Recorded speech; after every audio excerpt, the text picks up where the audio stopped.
A long time ago, before you were born, the old people told a story about a visit from the Wisdom Keepers. The Wisdom Keepers told us the Lightskins are coming, and their numbers would be great. They will bring great destruction and confusion, that we will go through a time of testing. They will bring 4 mind changers to make us forget our ways. The mind changers would be a liquid, a black book, a song, and a card. They will take your land. They will poison the earth. They will bring disease and sickness. They will kill the women and the children. They will destroy our culture. Only our spirituality will be left. After the testing time, a great healing will take place. The eagles will come back. The buffalo will come back. We will come back. The prophecies will come true. We are now in a time of the fulfillment of prophecy. The story that happened has never been told. Now is the time to tell the story.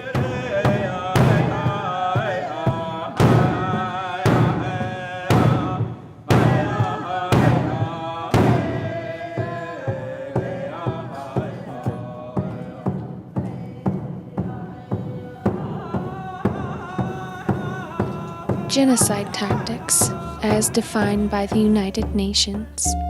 Number 1. Killing members of the group. An example of that would be the Wounded Knee Massacre. Number 2. Causing serious bodily or mental harm to members of the group. A good example of that would be the 1862 mass hanging. Number 3.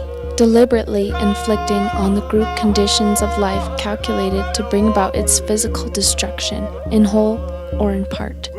A good example of that would be the longest walk made by the Navajo Nation or the Cherokee Trail of Tears. Number 3. Imposing measures intended to prevent births within the group. The United States government sponsored sterilization of Native American women. Number 4. Forcibly transferring children of the group to another group. In 1879, in Carlisle, Pennsylvania, the first of 500 boarding schools.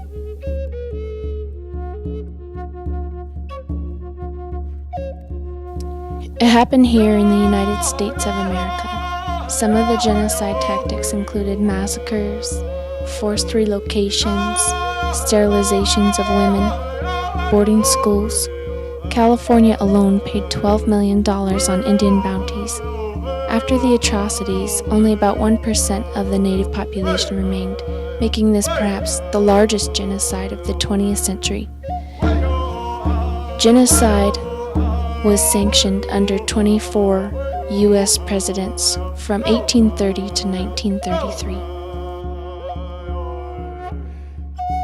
Manifest Destiny, a term that was coined in 1839 and revised in 1845 to sanction the colonization of North America. It was used to designate the belief that the United States was destined, even divinely ordained, to expand across the North American continent. Thousands were murdered and relocated in the name of Manifest Destiny. By 1920, 99% of all Native Americans were wiped out.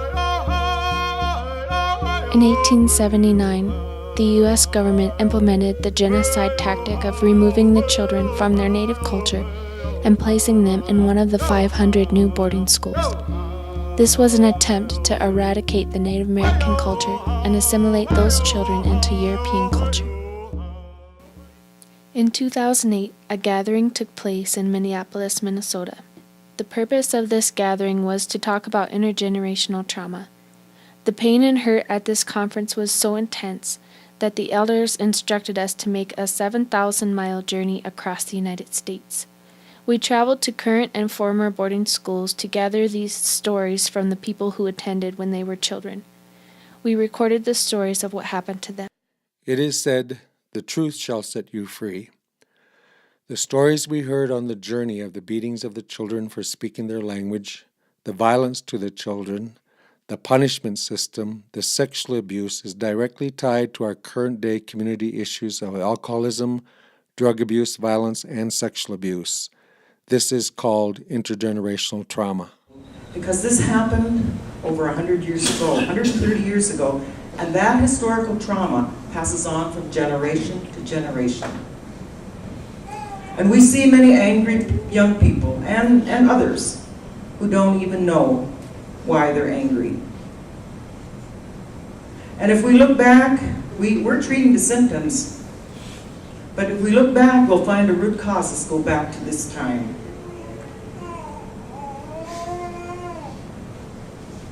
When genocide took place.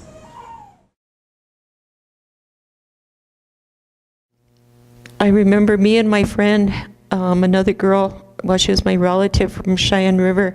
We were in the dormitory and we went out the back door, and it was the roof, and we didn't realize it was the roof, but we went back in, and that night we had, they called our names. They called a whole bunch of little girls' names, and so we all got in line, and the sister opened this door, and she took one little girl in there, and pretty soon that little girl was just crying, and she came out, and then the next one, and we realized they were getting whipped in there, and when it was my turn to go up there, and I went in there, and that sister told me that I was on the roof, and I was somewhere I weren't supposed to be, and so they pulled our pants down, and that was our first whipping. The first day I got there, the first night, that was my experience with the first day at boarding school. I'm the last of the family of 9 children. My oldest brother went to boarding school, never came back. Only his body was brought back. And I had 2 other sisters, later years, lost their lives to alcoholism. I come from a family of alcoholism. And yes, there was sexual abuse in our time. Yes, there was. But we weren't allowed to talk about it. We were given cod liver oil by the tablespoonful for talking Indian. We were slapped with yardsticks for talking Indian, for whispering, or wanting to go to church. We couldn't have a best friend. They'd break us apart. Like someone said, they got separated because they were too close. And that's the way it was. And that's the way it was in boarding school. As soon as we got to the school, they cut our braids off. They didn't even have the courtesy to unbraid it. They just chopped them off.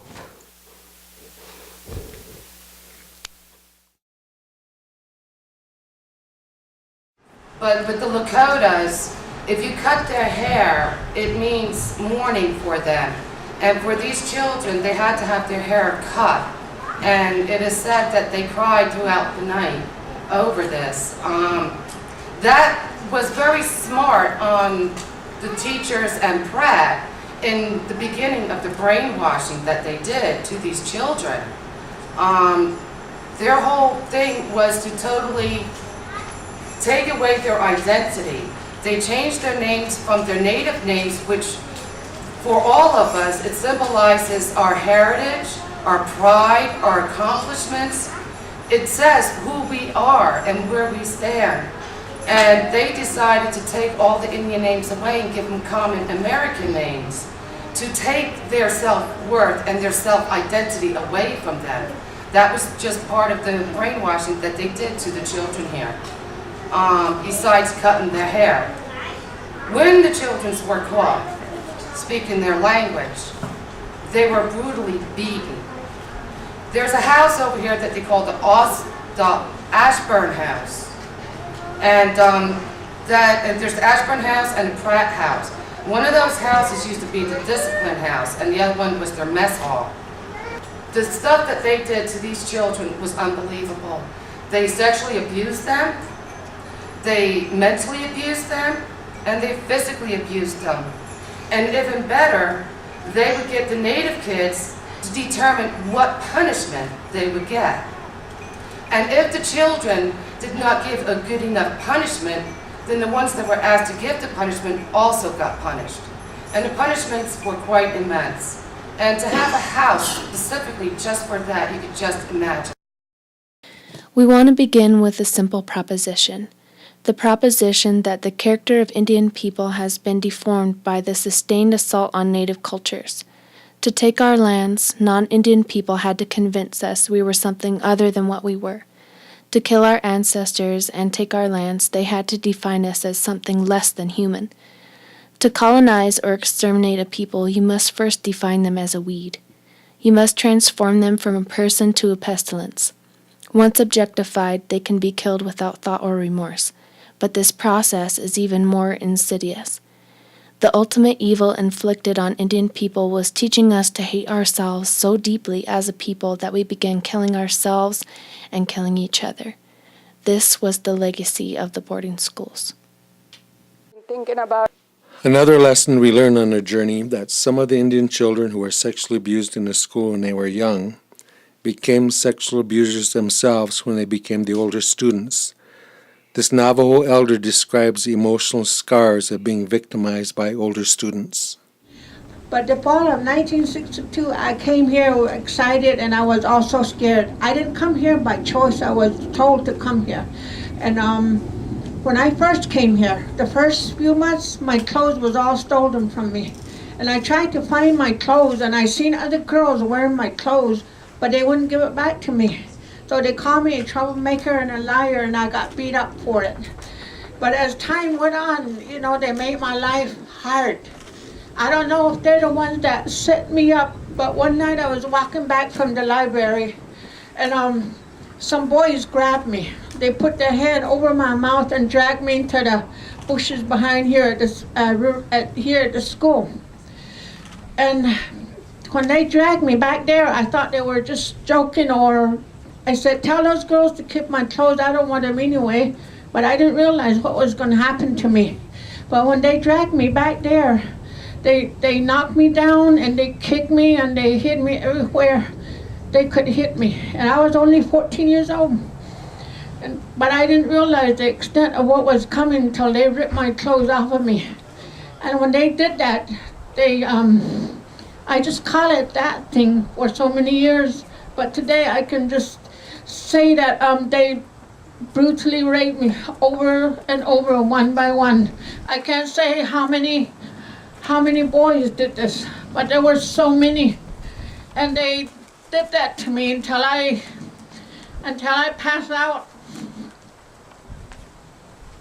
I don't know why they did that to me. I don't know why it was me they did that to. But it was horrible. I don't know how long I laid there on that ground back there. For so long I laid there until when I woke up, I was all bloody. My legs were all bloody. Even my head was bleeding.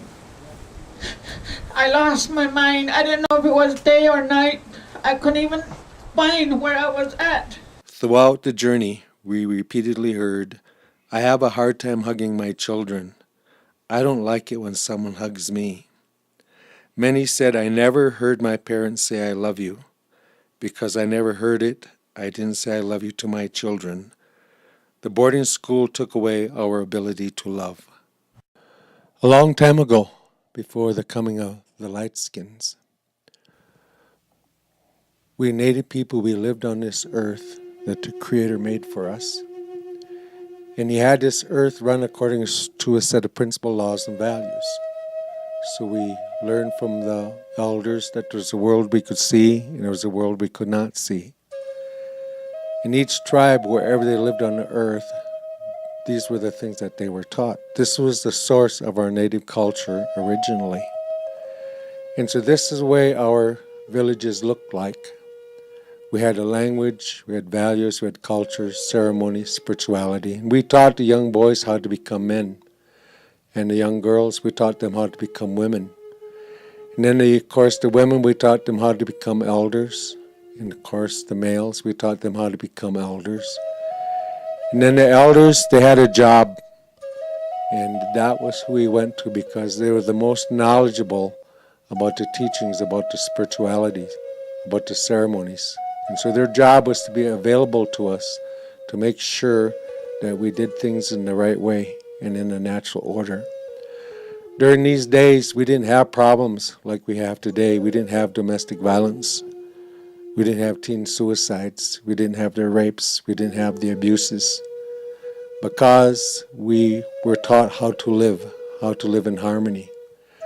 But then when the boarding school came along, and what that boarding school was designed to do was to take the children away from our communities, and it removed the children from the spirituality, the ceremonies, and language. It removed us from teaching the children. And so what happened then is the knowledge started to disappear.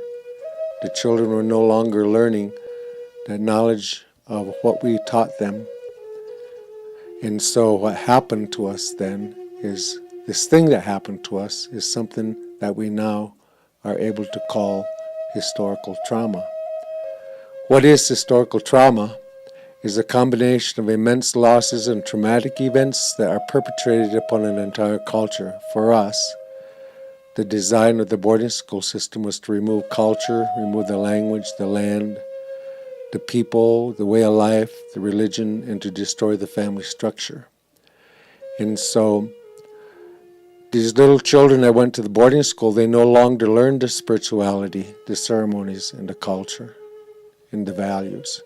But what they did learn when they were at these boarding schools is they were beat, and so they learned to be violent to each other. They learned to hurt each other. They took away the language. There were no teachings. And so the sexual abuse that went on in these schools, soap in the mouth when they spoke the language, no ceremonies. So when these young children grew up and they came back home, then what did they bring with them? This is where we saw the first appearance of alcoholism, the first appearance of the violence. And so we started hurting each other, and the sexual abuse started to appear in our communities. As a result, the boarding schools, the mission schools, and the residential schools. Then what did they do when they came home is that when they got married and they started to parent, they had a tendency to parent the same way that they were parented in the boarding schools. This is being passed down generation to generation. And that's what this whole thing is about, is how do we break this cycle? How do we stop this cycle of the intergenerational trauma that we are handing down from generation to generation? I started working in the community and realized there's a lot of Indian kids, because my analysis is there are a lot of Indian kids in the social welfare system in foster care because of broken families, because of the legacy, the historical legacy of boarding schools, because you had, in some instances, 4 or 5 generations of Indian people who were institutionalized and as a result didn't know how to parent. And so you had this intergenerational trauma, this transmission of woundedness and oppression, this vestige of cultural genocide that occurred in this country, and it was passed on from generation to generation. Because this happened over 100 years ago, 130 years ago, and that historical trauma passes on from generation to generation. And we see many angry young people and others who don't even know why they're angry.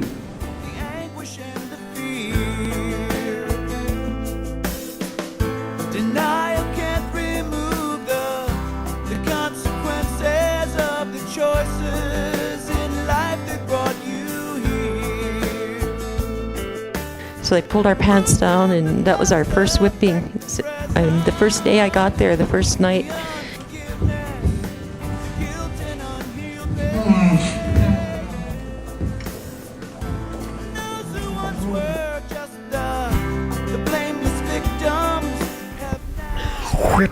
Whip me all over my damn body.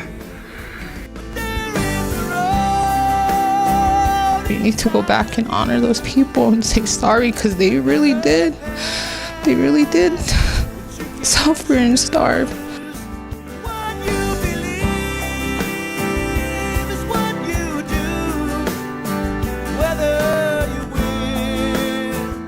before she went to bed, she would always hear screams from the boys' side of the boarding school.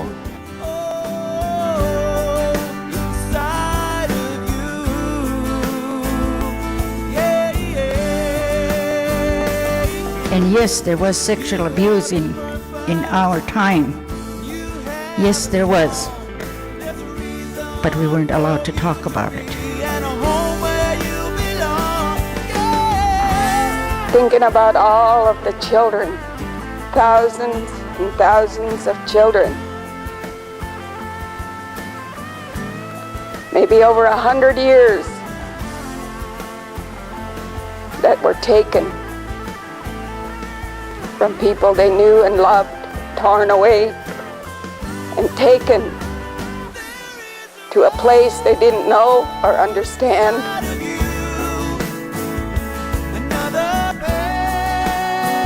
But today I can just say that they brutally raped me over and over, one by one.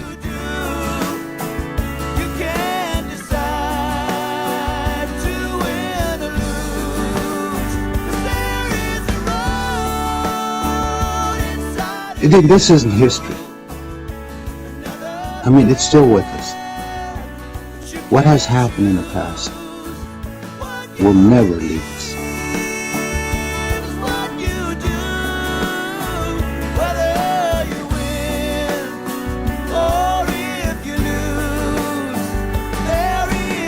Where is our Schindler's List? Where is our Anne Frank? To be able to leverage that knowingness and insight, to have everybody to be held responsible for knowing this part of history, not for blame, victimization, or guilt, but simply to know